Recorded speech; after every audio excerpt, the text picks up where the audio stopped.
Hello everyone and welcome back to Final Fantasy Tactics Advance. So, we finally move on with the long-awaited main quest, Thesis Hunt.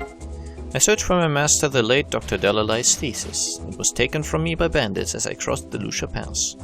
Dr. Coleman, geologist. We need to win a battle, we get some stuff, blah blah blah, main quest. Actually I should go back and... We got the sprinkler last time. Device for dampening flames. Weapon attack. Okay, this just does nothing except enhancing the power of water and ice. So, if I use this, for example, let's see if we'll be able to detect that. Yes, thank you, that's okay. Pressed the wrong button by mistake. It's kind of weird playing with a keyboard when you're used to playing it on the actual handheld console. Okay, that's the only mission there is right now. Thank you, thank you, thank you.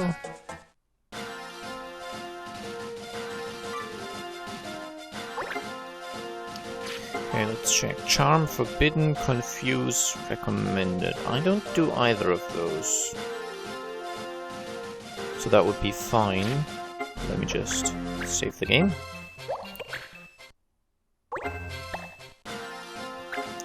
And go on Thesis Hunt. Thesis Hunt. Wow.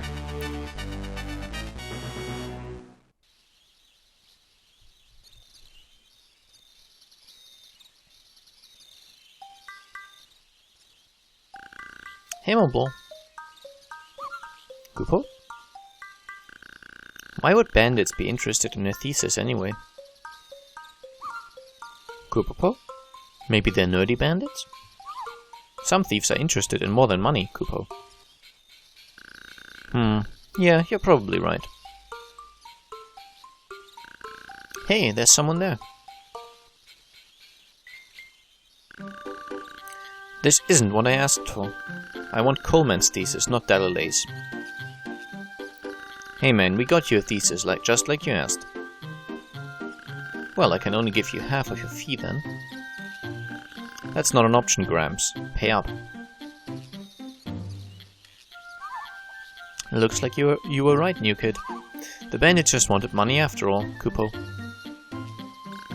Don't worry about that, let's get the thesis back. Hey you! That thesis is stolen property! What's that kid yelping about? That's no ordinary boy. Look, he's with a clan. Coleman must have posted a reward for that thesis. Ah, so this kid is here on business. No need for me to play nice then, is there?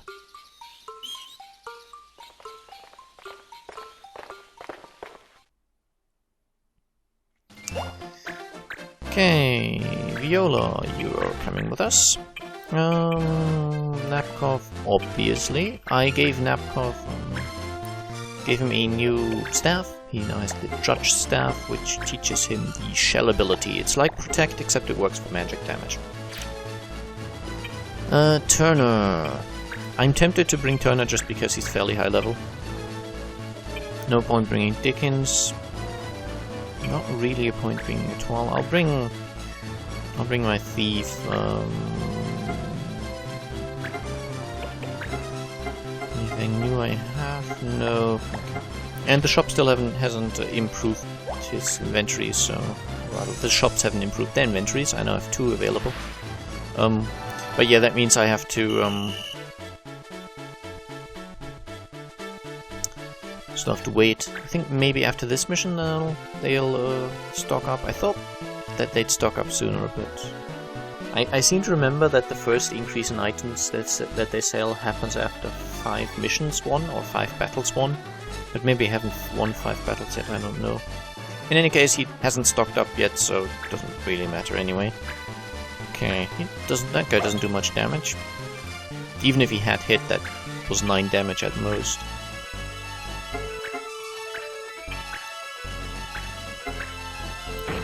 Whereas I just did 24.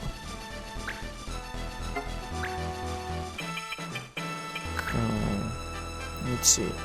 Now, as I've explained, actual projectiles, so Depending on how it goes, sometimes you actually hit your own guys if they're standing in the way. Usually the archers are smart enough to shoot in a high arc though, so they sort of hit the target, not the guy standing in between the target and themselves, but it doesn't always work. Okay, it's actually quite good because the enemy AI, in some ways it does sort of smart things. In other ways it doesn't. For example, it doesn't notice that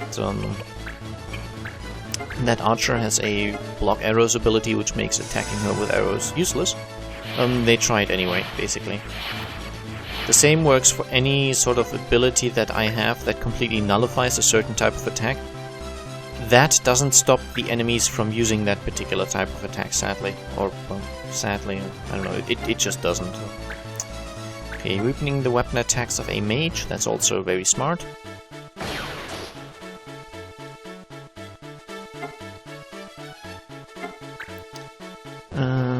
Where do I want to go?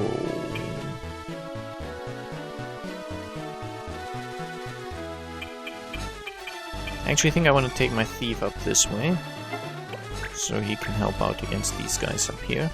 Cyrus and that archer. Oh, you can reach me. Interesting.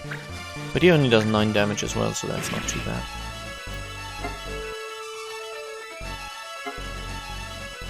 New kid, of course, will do nothing but run away. Mont Blanc, why don't you go right here? And let's see, we have the Sprinkler. So 24 damage on a fire spell. And Blizzard actually does 36, wow. That's interesting. That guy shouldn't have a weakness, so that Sprinkler actually has quite a nice effect. I just hadn't expected the effect to be that noticeable, to be honest. But interesting, I guess. Okay, that guy's obviously going to attack Mont Blanc, which is why I stood in such a way that I would be facing him. To decrease his chance to hit. Not that it matters, he appears to have a really good chance to hit. And I always do have New Kid as a sort of backup in case I feel I need it. Yeah, I want you to deal with this guy. Should be able to attack here. Okay, he has counter, but that doesn't... counter doesn't mean he automatically... I automatically miss. There's certain sort of reflex abilities, I think one is called Strike Back, which means that the initial attack doesn't hit. Basically, if I hit someone with Strike Back, I never hit, and he instead gets hit back on me. But counter just means if I hit him, or rather if I attack him, he gets to attack me back. It's not usually that worrying, and later on there will be plenty of ways to avoid the counter.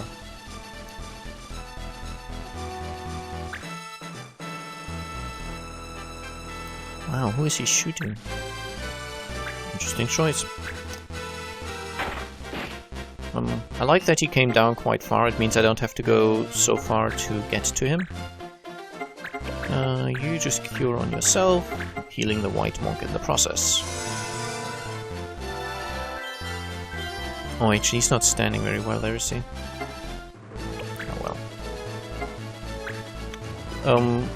Usually when I played this map in the past, the other guy, the archer, would sort of retreat back up the hill, and I would have to chase him.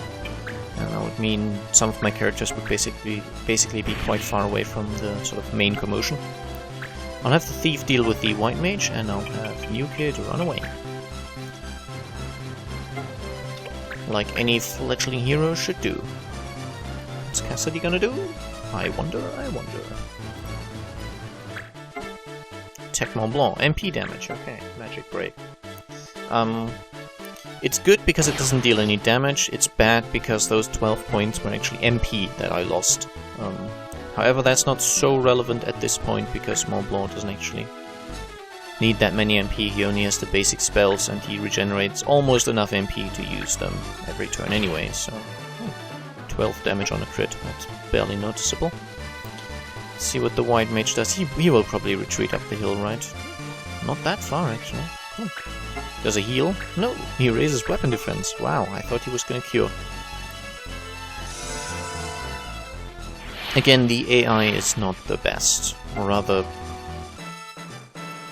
it's not particularly difficult to beat the AI. And he goes for the white mage, that was to be expected. Does 19 damage, huh? I am surprised, I remember these guys hitting a lot harder actually. I mean, he is just a thief, but still. How about going right here? You have 32 health left. I could get you. But, actually, this guy is better protected in terms of his position. He doesn't have his back exposed, and since Mont Blanc's standing right there, he doesn't even have his sides exposed, so I'll kill him. And then I'll deal with the other bandit, my monk. Don't know if it's gonna be a kill, but it's gonna be damage, so that's fine. Not a kill. Wow.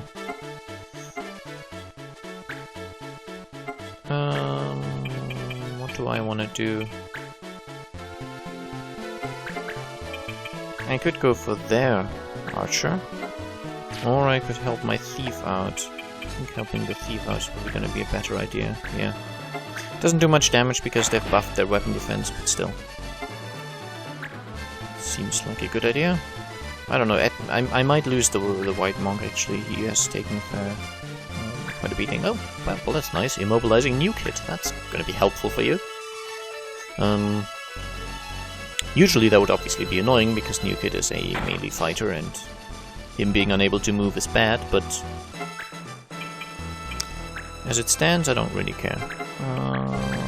How are you looking? 24, 34. Okay, we're going to do this then. I would get more experience if I healed Mont Blanc, but I still get 10 points this way. It's just fine. New Kid. Just wait. Sharu, I want you to keep going for the white mage. It's not going to be a kill because the white... might be actually. Wow, even a crit. I thought the protect buff would decrease damage a lot more than it actually did. Ah well, what can you do? Cyrus. Well, you're close-ish to death. Well, let's say you're close-ish to halfway dead. I wonder how many modifiers I have to slap on that before it becomes accurate. Kingsley, you really are close to death. You're actually in the close to death position already.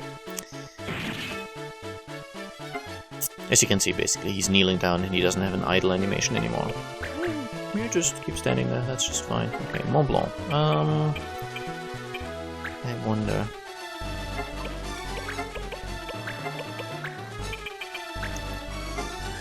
Yep, that would work. And then I can take the thief back down and start dealing with the... Oh, well, I cannot. I missed. Not smart. Okay, get the kill, hopefully. 84% is good.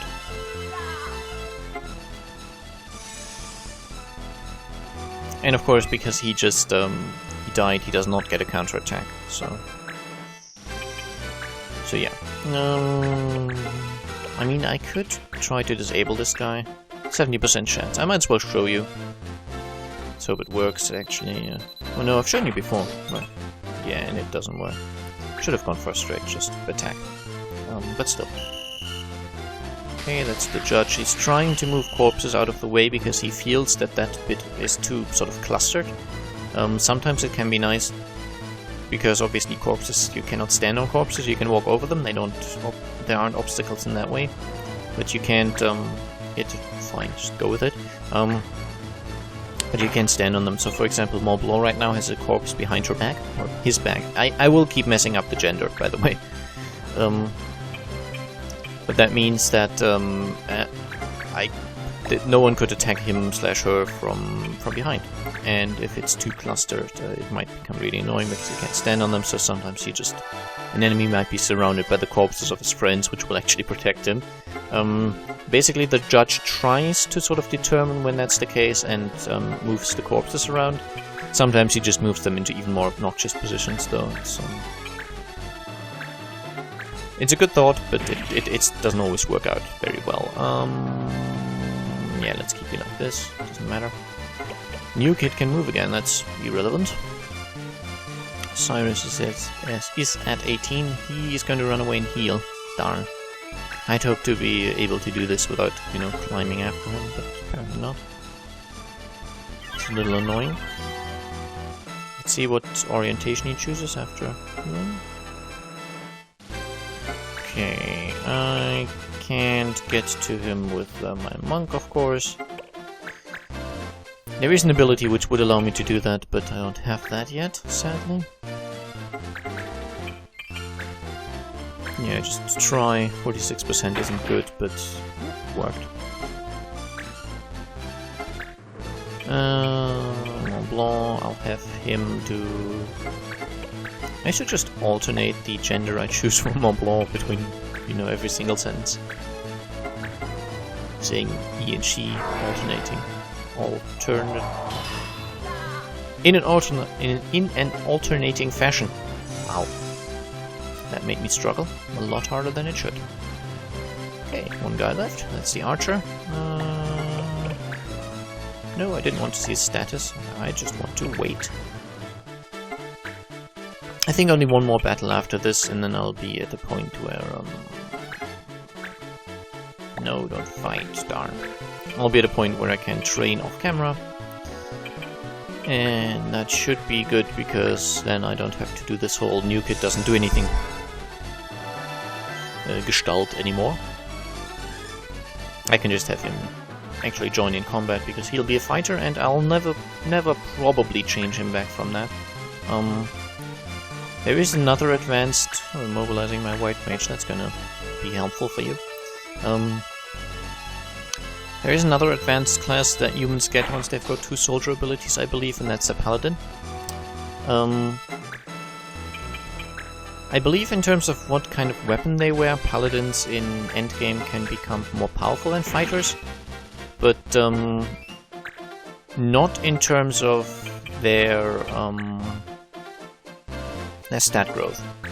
They are more defensive in their stat growth, which is, well, the paladins, they're kind of tanky.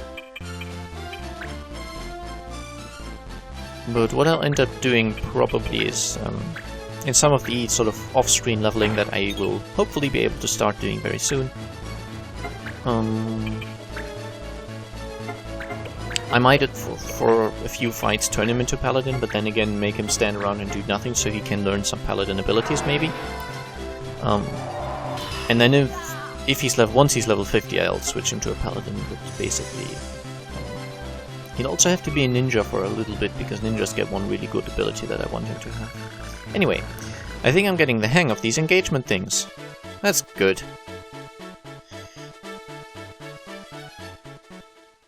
Yeah, that was sort of sarcastic, because, engagement sort of has a double meaning.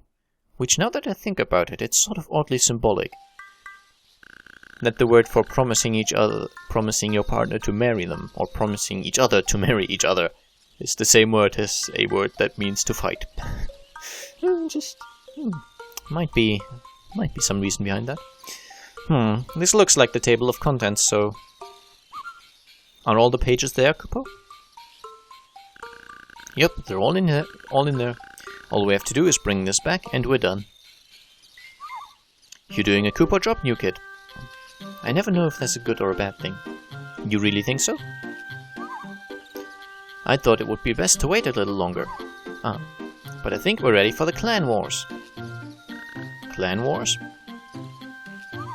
It's not really a war, Kupo. It's when we compete with other clans for turf. The bigger your turf, the cheaper it is to get info. And there's other benefits as well, Kupo. Do we actually engage with other clan members? Sometimes, Kupo. I'm not getting in your way, am I, Mont Blanc? Koopopo, not at all. Thanks, Moblin. It gets busier from here on out, Koopo. Hope you're ready. Okay. And this is what I waited for. Added clan to the World Map Main Command. World Map Main Command menu. Select clan to see clan and mission information. Thesis Hunt went well. Now for the next one. Okay, Nubswood. Nubswood goes on location 24, which is down here. Let me just confirm. Yes. Not getting anything from that, but I don't really want to. Well, I don't. Well, actually, the next two will go up here and up here, so I won't be getting any treasure hunt from those. And then one will go here, for which I will at least get an item. Then two more which don't give me anything, which will go, I think, down here. That should give me something, it's just not going to give me anything worth mentioning, I believe. And one will go down here, which is also going to be useless, and then from here, which apparently gives me something. Okay. Essentially, the initial bit of, you know, placing stuff on the map, using the setup I've used, is just going to be preparation, so I'm not going to get much out of it. And then I'll reach the point where I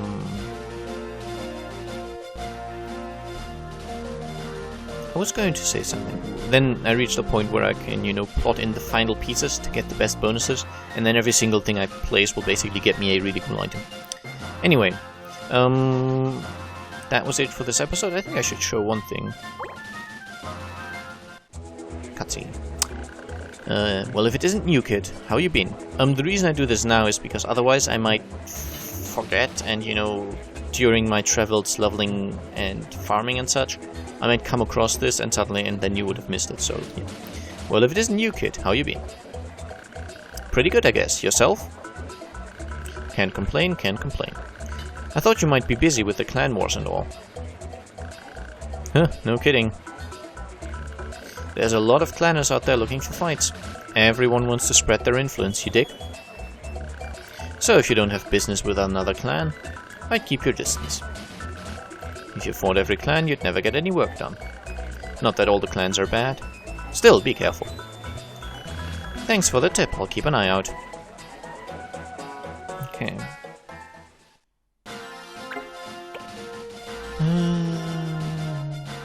Let's check the pub as well. I should be getting some new rumors. Clashing clans. Turf wars between the clans have never been fiercer. This latest round was set off by the rise of the Borzoi clan, but has since spread. Because a greater sphere of influence means cheap items and special deals at pubs, every clan wants a piece of the action. The wars are expected to continue for the foreseeable future. The tourneys. Swordsmen and sorcerers alike are competing in monthly tourneys across Ivalice. There's even a few tourney pros who live off their winnings. Exemption. You know there's people out there that never get a red card when they engage. There's a special law that turns all their red cards yellow. You can tell one by the ribbon they wear, the lucky bums. Yeah, I've explained that before. Okay, clan level. Take a look at your clan level to see how well your clan work's going. You also have a skill level that goes up when you complete a mission. You need skill levels to take on new missions. The higher your skill and clan levels go, the better your clan title gets, and that means more items at cheaper prices. Skill levels. There are 8 kinds of skill levels: combat, smithing, appraise, negotiate, magic, craft, gather, and track. And essentially, as I do missions, for example, if I do a mission that involves sort of finding some kind of metal ore, then that might improve my smithing skill. And another mission, for example, making an alloy out of these metal ores I found, might require me to have 15 points of smithing. Stuff like that. Or, I don't know, finding a sort of escaped outlaw might require a high tracking skill. Stuff like that. I just said stuff like that twice, didn't I? Oh well. Clan turf. The area of a clan's influence is called its turf, and some clans think that that means they can exploit whoever lives on land under their control. If you look at the map, you'll see that only your turf is colored in. Take care if you're going to try to liberate any areas under the control of another clan. If you see a free area to go red, it means that another clan's trying to take it. If you don't engage them quick and drive them off, it's all theirs. Okay, we get a bunch of... No, I don't want rumors. We get a bunch of new missions, but that's not quite as relevant. I'll just show you the clan menu quickly and then be done with this episode. So we now have a way to look at the sort of mission list. We don't currently have any, but this would allow us to basically look at all the missions we've currently got accepted. A report tells us which quests we've already done, so I think the first 24 quests are main quests, and then it sort of keeps going for a while. There's 300 missions in total, and 1 or 2 hidden ones that are a bit different. Clan turf. We currently have no turf, which is why all these areas are sort of grayed out, as you can see. They would be red if under attack, and they would be colored in if they were our turf. And we'll get to that eventually. Mission items, here we can look at all the mission items we've got. So far that's only these 2. And support clan, I think that's a sort of I think it's a co-op thing. At the very least, it only works if you basically have another guy playing and you're linking up via the linking cable thing. I think the emulator might even support doing that over the internet or something. I really don't know. These emulators have gotten pretty good, but it's not something I'm going to do, basically. I did it a few times on the actual card that I have, but it's not particularly fun. Anyway, that's about it. I hope you enjoyed, and I'll see you again soon. Bye bye.